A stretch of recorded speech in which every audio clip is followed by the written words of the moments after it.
What is up, First fans? How are you doing on this mighty fine, Friday night, Saturday morning, whenever you're watching this? Mm-hmm.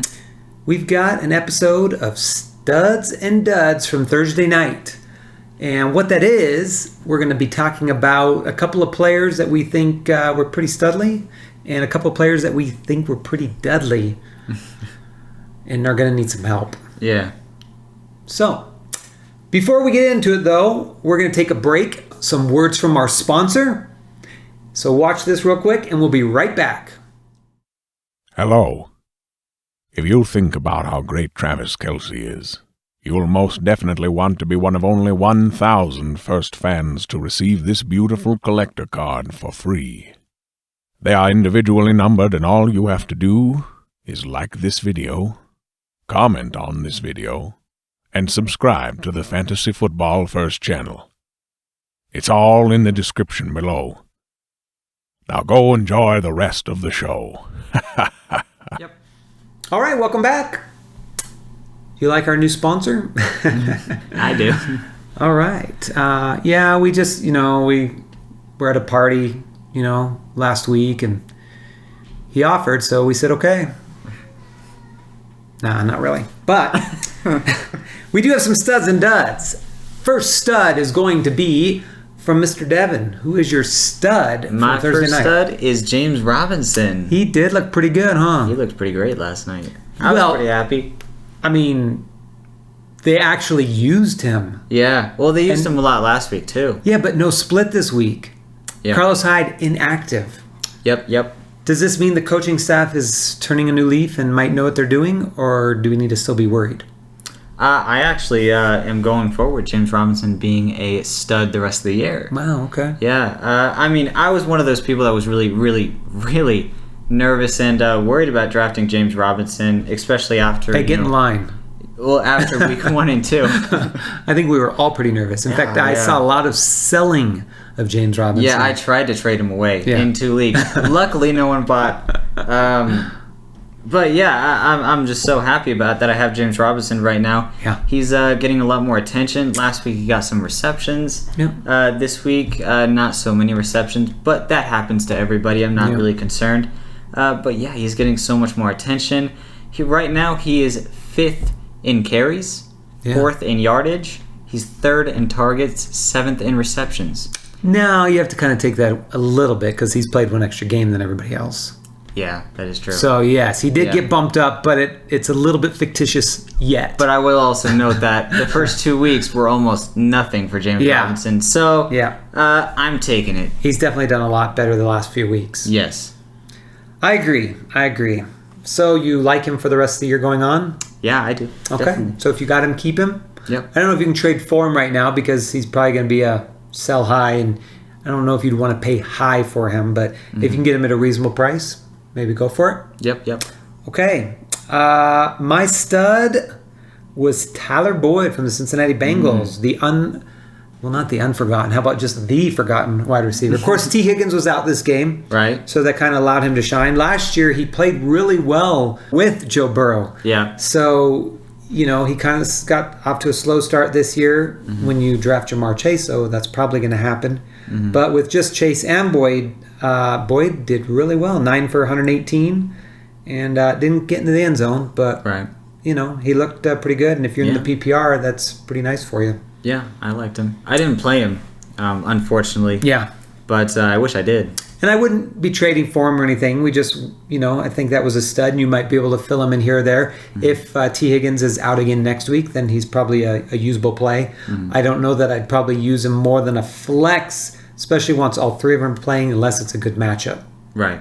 Yeah, I agree. Yeah.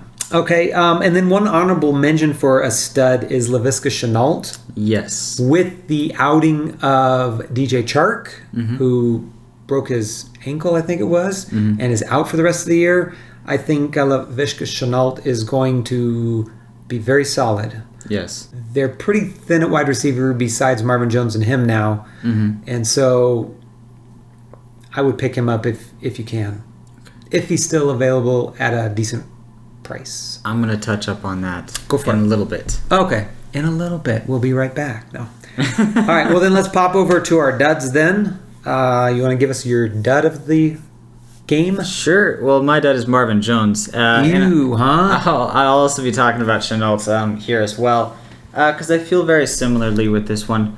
Marvin Jones was getting like so many targets the first few weeks, and I wasn't really buying it because DJ Chark was there, Laviska Shenault was there, and they weren't really doing anything. And in my opinion, they're better talent than Marvin Jones. So I figured as the year went by, DJ Chark would get more targets, Shenault would get more targets. Yep. We have to go back on all of that now, though, don't we? What? We have to go back on all of that? Don't we have to say that probably now he's going to be solid? Marvin Jones? Yes. Being one of two people? Yeah. Left? I was getting to that. Yeah. Now that DJ Chark is gone, I'm changing my tone a lot on it. Okay. Marvin Jones, I think for the rest of the year, is pretty solid. I can actually see him finishing top 20. Yeah. Maybe debatably top 10 if Trevor Lawrence starts picking it up. I think he's a number 2. I mean, he did have a dud this week, but every receiver has a dud here or there for sure. I mean, all receivers pretty much. So you can't really... The sample size is still pretty low. He's one of 2 targets for the most part. I mean... Yeah, and he's been the number 1 all year. Yeah. So I don't see that changing anytime soon. So, Marvin Jones is a dud, but I think he's going to be the stud the rest of the year. Yeah. And same thing with Shenault because he's one of 2. The only thing I do worry about that is with my dud, Trevor Lawrence. Ooh. Yeah. 204 yards. 0 passing touchdowns. That's not good, folks. I mean, he had 36 yards and 1 rushing touchdown, which pretty much saved his game to turn him into a usable quarterback. I mean, he just didn't play that well. I mean, I know it's the Bengals. They have an okay defense. Nothing spectacular, nothing bad, but he just couldn't get enough going. When he did run, he actually looked decent running, but he still just doesn't have...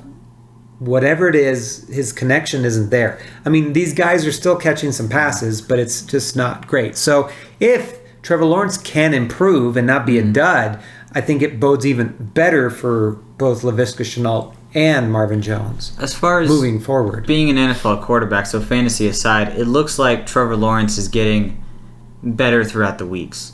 Because that first week was absolutely terrible. What was it, like 3 interceptions? Yeah. It was pretty bad. Actually, that was his best fantasy week, though. Yeah. Fantasy, it was pretty good. But NFL, terrible. Right. So, which is why I said that. Yeah. So, as far as NFL, he's actually doing a lot better. So, hopefully, as the year goes by, it will transfer into fantasy and he'll start racking up more points. But as far as right now, I don't know if I trust him. Yep. I agree. Yeah, maybe it's tough. If you're in a 2-quarterback league or the Superflex, it's hard to use him right now.